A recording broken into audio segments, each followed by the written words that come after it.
Hello again, YouTube. Hey, don't mind that down there. The only reason that that's on is because the computer I'm working with, there seems to be a slight delay in the audio every time I record, so if you go back and miss something, it's a pretty good way to find out where you are. Anyway, I am officially a free woman. As of 2 days ago, I am no longer in the United States Army. And don't get me wrong, it's been fun. I've met some amazing people, I've made some wonderful friends, I've been to some very interesting places. But now I need to talk to, well, anybody who'll hear me, really, about something very serious. As I've said in videos past, I'm an Iraq veteran. I served toward the end of the war. I went there in 2010 and came home in 2011. And, well, given current events, what they are, I have a bit of a war story that I've been holding on to for a while, and now I'm in a position where I can safely tell it. When I got to my unit, I got there 3 weeks after graduating from AIT in Fort Gordon. My unit is based out of Fort Huachuca, Arizona. And the first day, my first duty day there was welcome to Fort Huachuca, you know you're going to Iraq. You know, like, wait, what? Okay, whatever. Didn't really give me a whole lot of time to prepare, see my husband, or my husband to come see me off, you know, take care of affairs between he and I, before I would leave, you know. And I admit it, I was not very well liked. And ordinarily I wouldn't really care. I've never really been the popular sort. You know, I'm weird, I'm chubby, I'm not all that attractive by most people's standards. You know, these things don't normally worry me. But in an environment where, you know, your buddy next to you, it could be a life or death situation, you know, your allegiance with those people, with, you know, your squad, with your team, with your unit, and it's a little bit of a frightening concept. I spent the first half of my deployment almost completely by myself. You know, I had, in the beginning, I had this Jesus freak roommate from Columbus, Georgia, with this obsession. She would spray Lysol all over her stuff for no good goddamn reason. Made it her personal mission to get me saved. Well, you know, I did the whole Jesus thing when I was a teenager, and I'm sorry, I don't hate gay people. So, no, that didn't work out very well in the long term. Eventually my unit realized that I could type a coherent sentence, so they decided to make me their PAO, their Public Affairs Office. Great, you know. They shipped me to a whole new base within Iraq, and pretty much gave me my own office that had its own indoor toilet and shower, which is a luxury in of itself in a combat theater. I mean, at the time I was a private first class, that just doesn't happen. So, I was still lonely as fuck. You know, I had all these wonderful perks of my new job, and nobody to really share it with. I was lonely as fuck. And every day I knew it. If it weren't for the internet, I don't know how my husband and I would have made it. We would Skype or Facebook chat pretty much every day, or whenever possible. And, I was Wiccan at the time, and I did eventually find that circle of other Wiccan soldiers on that particular base, and we would hang out, and we would do our rituals together, and we would make dick jokes, and we were all having a great time, because Wiccans aren't generally uptight about that sort of thing. So, well, I mean, I guess in a place where everybody dresses the exact same way, you gotta find something to set yourself apart, right? Anyway, I'm sorry, my train of thought derailed. Eventually, one night in December, I had a conversation with my husband, and he brought up a conversation with me, and we decided to make a rather interesting leap in our marriage. We decided to open it. As in, not just so that we could get away with fucking other people while I was away and while he was at home. No, it's that... You know, who am I to tell another grown adult who they can and can't love, or how many? You know, as long as it's consensual, why should I give a shit? As long as everybody is in agreement, and as long as everybody's happy, you know, who am I to say anything? And as a bisexual woman, the very idea of monogamy just doesn't seem fair to me, that I would be attracted to both sexes but only allowed to have one. Anyway, so now that, well, we were effectively between the two of us, a polyamorous married couple, I met somebody within that Wiccan circle, and he was beautiful. Unfortunately, in terms of being in the military, he outranked me very significantly. I was a private first class. He was a CW2, a chief warrant officer. And yes, I knew that that was technically against the rules, but I had been away from home for so long, and so lonely, and so in a dark place that I honestly didn't give a shit. I was grateful. I felt safe. I felt appreciated. You know, I had somebody to spend time with and establish a connection with, a fellow human being. It wasn't necessarily just about sex. There were some serious emotions there between the two of us. And things were going great between he and I, and, you know, talking to my husband, I was talking to his wife, everybody knew everybody, we were all friends on Facebook, we were all talking together. Life was good. And then one day, I got sent back to a place called Fob Warhorse. Anybody who's been deployed to Iraq probably has heard of this place. It's not very large, and it is very broken down. It's a shithole. And one day my warrant officer came to visit me, and we were caught. Well, okay, look, in all fairness, I was caught. We were making out, and I kind of figured something wasn't right, so I told him, hey, get out of here. Like, just run, just leave. And within a matter of minutes, somebody came to my door. My Jesus freak roommate decided to score some points with God and rat us out to this young, boisterous, wannabe ranger macho man, and whom I will only refer to by the letter R. R comes to my door and insists that I let him into my room. No. No, I won't do it. R forces his way past me, grabs me by my shirt collar, you know, not the same kind of shirt, obviously, grabs me by my shirt collar and slams my head against the back of a wooden wall locker. Now, I have to be very careful with how I say the rest of this story. I've consulted attorneys, doctors, psychiatrists, a couple of other veterans, male and female, who've seen similar things. He grabs me by my shirt collar, throws me up against this wooden cabinet, this big wooden cabinet, and proceeds to search my room, and by the time I'm standing up again, able to get to my feet, he's coming right toward me. And maybe 2 steps, he was really close. Like maybe I'm approximating twice the distance between where I'm sitting and the tip of the camera, further back. And he's beelining right for me. Oh, fuck. You know, I've got 1,000 thoughts rushing through my head, and right at that moment, he's maybe not one more step, and he freezes as soon as a male NCO walks past the open door and demands to know what the fuck is going on. And it was one of my supervising NCOs. And I think whatever R was planning to do, that was the only reason it stopped right there.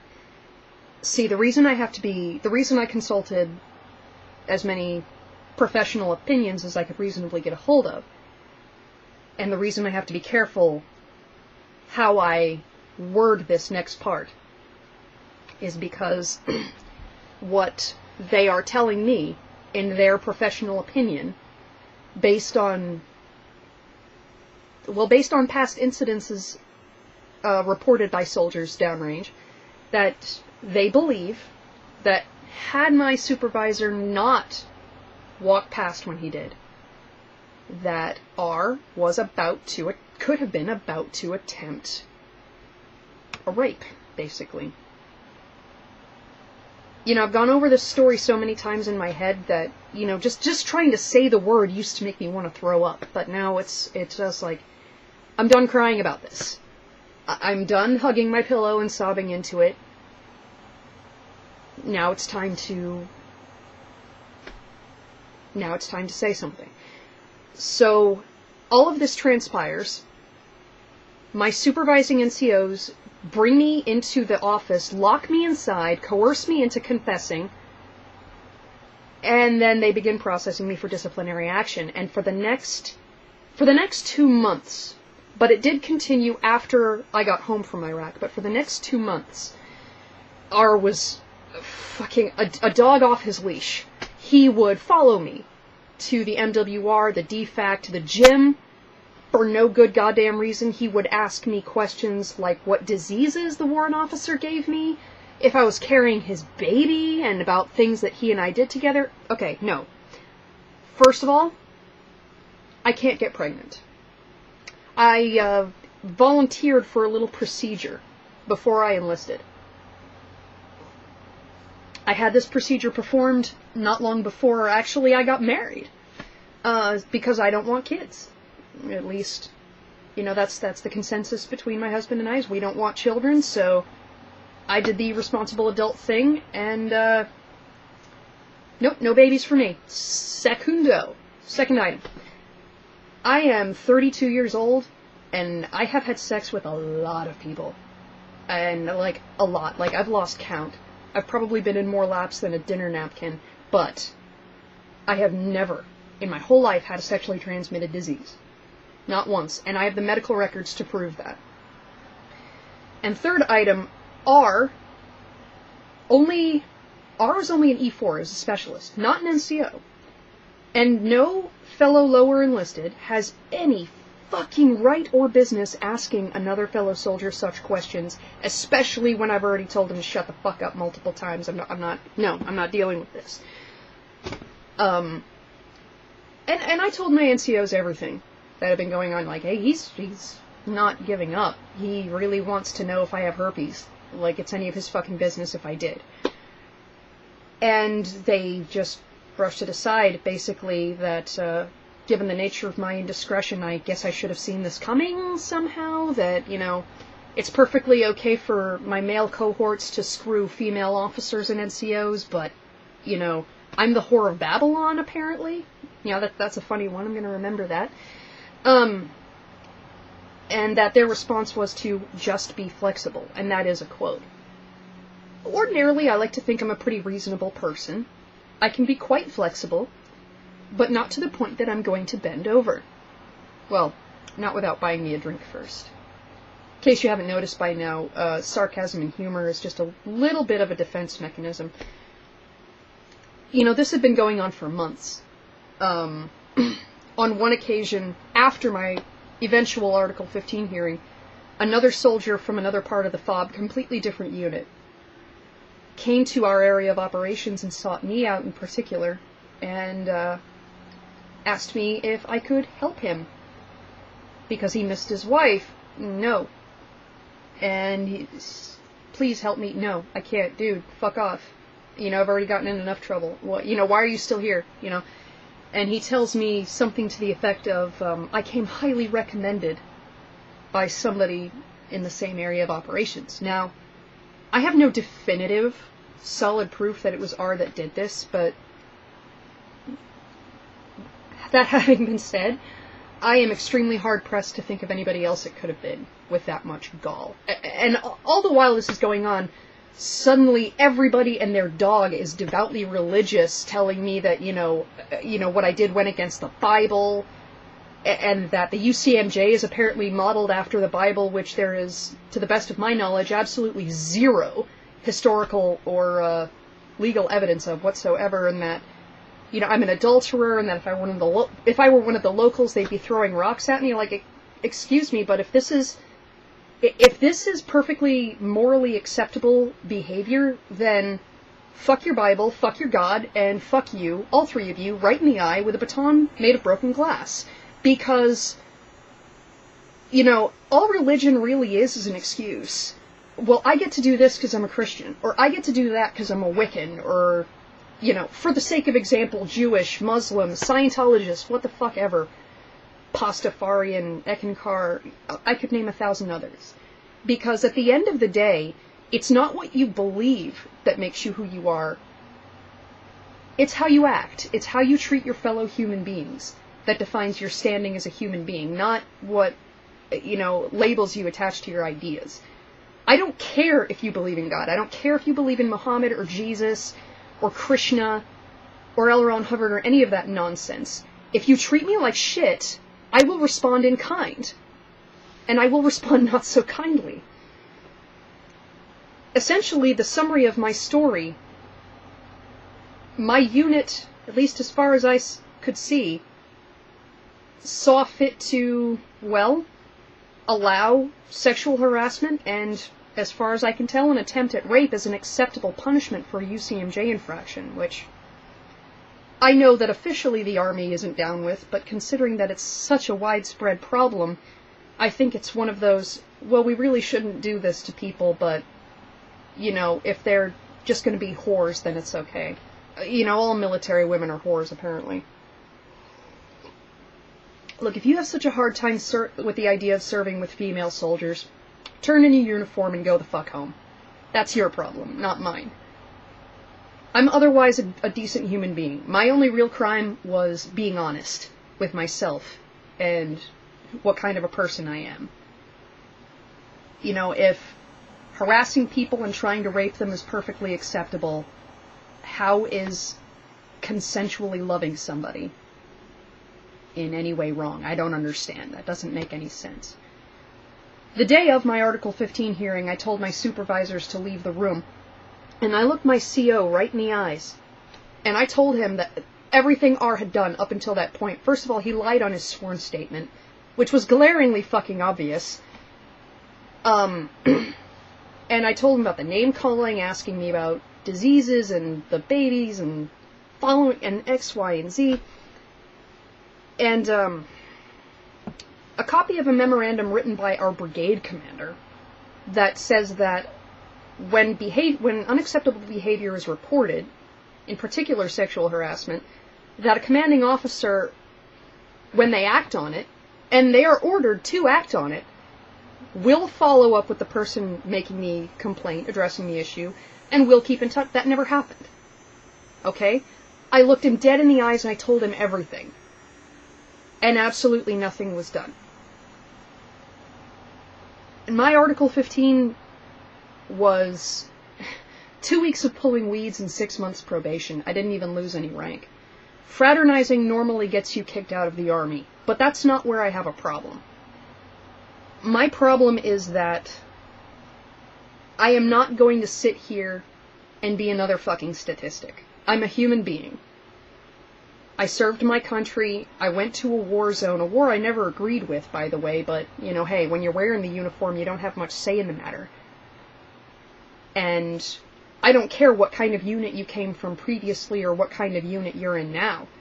It doesn't matter what kind of organs you were born with.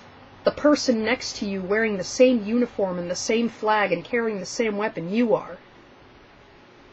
You are responsible for that person's well-being, to a point. And to behave in such a way that is so corrosive and so destructive and just disgusting, you don't deserve to wear that uniform. And not only that, but to, despite numerous complaints, purposely allow that to happen. Somebody needs to step in and do something, because obviously it goes without saying that there are some commanding officers and leaders out there that just don't want to. I don't know if they don't think it's really a problem, or if they thought I was lying, or what. And as I said, the time for crying is done. I'm not in the Army anymore, so why did I wait so long to actually say something and talk? Obviously, reporting it then and there to my own CO's face, and to pretty much anyone in uniform who would listen, obviously didn't do any good then. They were determined not to do anything, I'm a lecherous whore. I deserve to get punished. But now I'm not in the Army anymore, so my chain of command can't silence me. And I want to thank you for taking the time to listen to my story. I appreciate it. Thank you all, everyone. Please enjoy the rest of your day.